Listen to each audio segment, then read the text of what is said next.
there are some bombshell allegations against immigration and customs enforcement. Now, in this allegation, they not only detail the lack of medical treatment at these facilities that house migrants, especially in relation to coronavirus, but also forced sterilization without consent. So now, let me get to the details from Law and Crime. Legal advocacy groups on Monday filed a whistleblower complaint on behalf of a nurse at an ICE detention center in Irwin County, Georgia. And this complaint documents, quote, jarring medical neglect within the facility, including a refusal to test detainees for the novel coronavirus and an extremely high rate of hysterectomies being performed on immigrant women. So the nurse who brought this complaint is Dawn Wooten, and she was employed at the Irwin County Detention Center in Georgia, which is operated by a private prison corporation called LaSalle Corrections. And so already you have this lack of oversight in this private prison facility for migrants, and it turns out it's a house of horrors. So now the complaint filed with the Office of the Inspector General for the Department of Homeland Security by advocacy groups Project South, Georgia Detention Watch, Georgia Latino Alliance for Human Rights, and South Georgia Immigrant Support Network detailed these abuses. In the complaint, multiple women came forward to tell Project South that women in ICDC were subject to forced sterilization procedures by one particular doctor. Many of the women who underwent these procedures were reportedly confused when asked to explain why they ended up having the surgery, which shows that it is non-consensual. And so once we get into the details, of course, it gets even worse. But already it's sickening. This is real, concentration camp level stuff. And absolutely just disgusting. So now let me get into some details, right? Recently, a detained immigrant told Project South that she talked to 5 different women detained at ICDC between October and December of 2019 who had a hysterectomy done. When she talked to them about the surgery, the women reacted confused when explaining why they had one done. When I met all these women who had surgeries, I thought this was like an experimental concentration camp. It was like they're experimenting with our bodies, according to the detainee. According to Wooten, ICDC consistently used a particular gynecologist outside of the facility who almost always opted to remove all or part of the uterus of his female detainee patients. So understand, right? They went to this outside doctor that basically was pretty infamous for removing a woman's ability to procreate. Now, Wooten said, quote, everybody he sees has a hysterectomy. Just about everybody. Everybody's uterus can't be that bad. No. Now, she also said, quote, we've questioned among ourselves, like, goodness, he's taken everybody's stuff out. That's his specialty. They call him the uterus collector. I know that's ugly. Is he collecting these things or something? Everybody he sees. He's taking all their uteruses out, or he's taking their tubes out. What in the world? Well, what in the world indeed? Again, either there is some sort of weird-ass fascination with doing irreparable harm to these women's reproductive rights and reproductive tracts, or maybe it's, I don't know, maybe it's something else. Either way, it's incredibly sinister, and as a lot of you point out, tantamount to genocide. All right.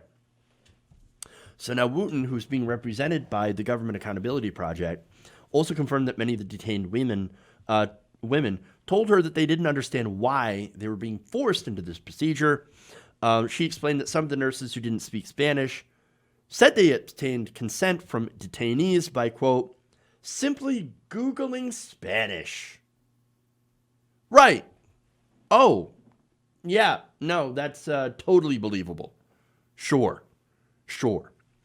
The complaint also details several accounts from detainees, including one woman who was not properly anesthetized during the procedure and heard the aforementioned doctor tell the nurse that he had mistakenly removed the wrong ovary, resulting in her losing all of her reproductive ability. But I'm sure, of course, that's an accident, right? Another said she was scheduled for the procedure, but when she questioned why it was necessary, she was given 3 different answers.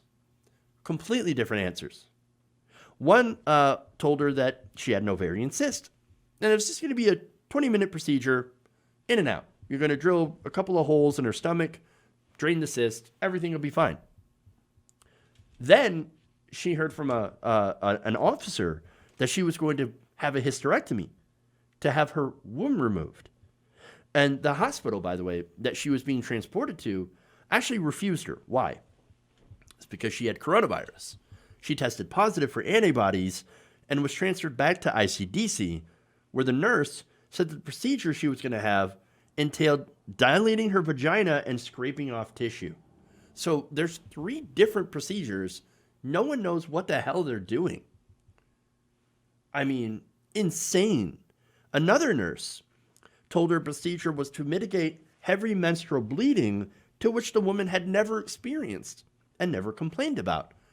And when she explained that to the nurse, she responded by getting angry and agitated and yelling at her. So, no, there is something seriously wrong here. I mean, seriously. You have the creepy doctor. You have the nurses that are getting angry and yelling at people. You have the many different contradictions and what is actually happening. You have people waking up in the middle of surgeries, overhearing things like, we removed the wrong, ovary, and now, look at that, you're sterile. Sorry about that. No. And you add on to it, by the way, COVID-19 that has been spreading all throughout these detention centers, and they're literally doing nothing about that. Nothing about that. I mean, it's a nightmare. This is out of a horror movie. It's horrible. And it's happening in Georgia, and no one seems to care. At least nobody in power. Nobody in power. Now, ICE did respond to the story with a statement that said, generally speaking, anonymous, unproven allegations made without any fact-checkable specifics, well, you could go in and, of course, you could, find a way to prove this, especially with these, women, if they, would volunteer themselves to prove that they have had these surgeries removed. That would be, big corroboration right there. But they said, quote, made without any fact-checkable specifics should be treated with skepticism. They say that it takes all allegations seriously and defers to the DHS Office of Inspector General. The agency maintains the Irwin County Detention Center has been inspected multiple times with and without warning, and that the facility has been found to be in compliance with performance-based national detention standards. Of course. Of course it has. Sure. No, I'm not buying it. Look, how many stories have we heard about the cruel and inhuman conditions inside of these detention centers? Quite a few, actually, from people inside getting messages out to the outside. A lot. In fact, you had congresswomen, the squad, visiting these places and documenting what had happened. And on that, how many ICE agents outed themselves on Facebook as white supremacists that despise Latino immigrants and lawmakers? Again, we saw the inside of those Facebook groups, what they posted, what they said. Remember how they treated Alexandria Ocasio-Cortez. They called her all sorts of terrible names, posted derogatory images of her doing sex acts to Donald Trump. That is who they are.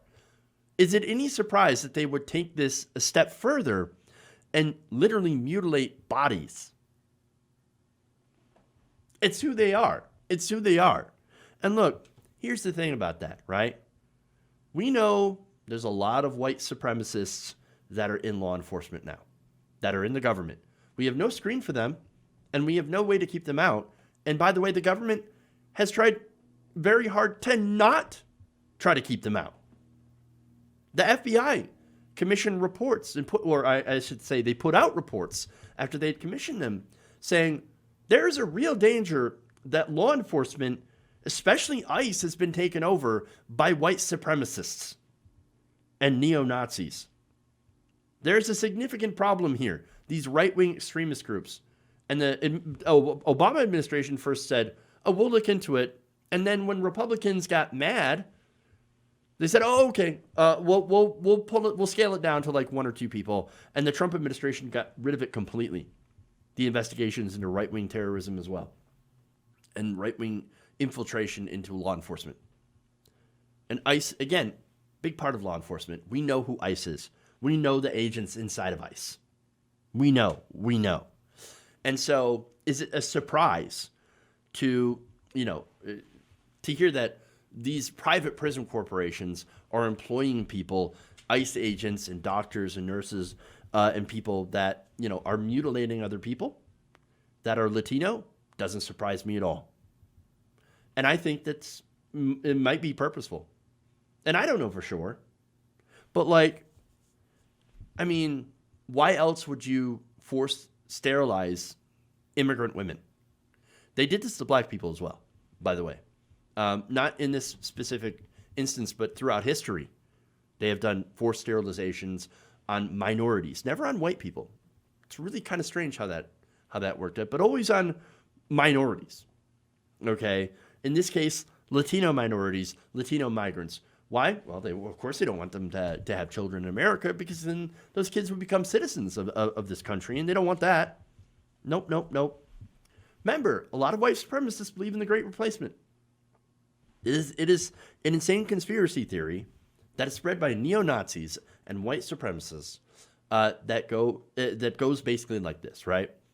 That Democrats are bringing in undocumented immigrants to have children in the United States, and that at some point they're going to have so many kids that they're going to outnumber white people, and then they're going to take over the country. That's what they believe in. That's what they believe in.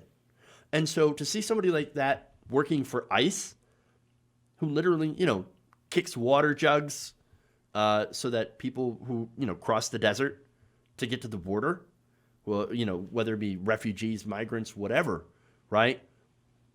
Allowing them to die in their custody. Is it any surprise that they would do? Of course not. Of course not. Again, considering who the people working for ICE is, who is in the administration, who is running DHS, and the people inside the administration making policy. For example, Stephen Miller, formerly Steve Bannon. No. We know what they're about. We know who they are and what they're about. You guys remember the story? Maybe you don't. But a long time ago, I did a story back in 2016 about Steve Bannon and what he really believes and how a lot of his beliefs were formed from the book, The Camp of the Saints.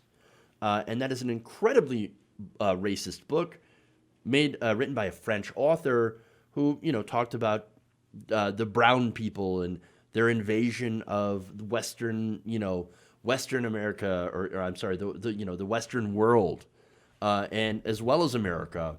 And it's just a deeply gross worldview that is informing our leadership in this country. That is a part of our leadership. It's just unconscionable. At the very least, we need to obviously continue this investigation, but also overall abolish ICE. Get rid of it. We got to get rid of it. It's not even necessary. We had Border Patrol before ICE, and we will still have Border Patrol after ICE. It is a redundant agency that is not necessary. These detention camps disbanded. These people need to get set free. It's it. Okay? We also, come November, need to kick out people like Stephen Miller, Donald Trump, and the rest of these disgusting white nationalists and ensure that they never, ever see the inside of the corridors of power ever again. I am afraid what's going to happen to immigrants, to migrants, to people of color, to American citizens if there is a second Donald Trump administration. I am very, very worried. And I think, if you're paying attention, you should be too.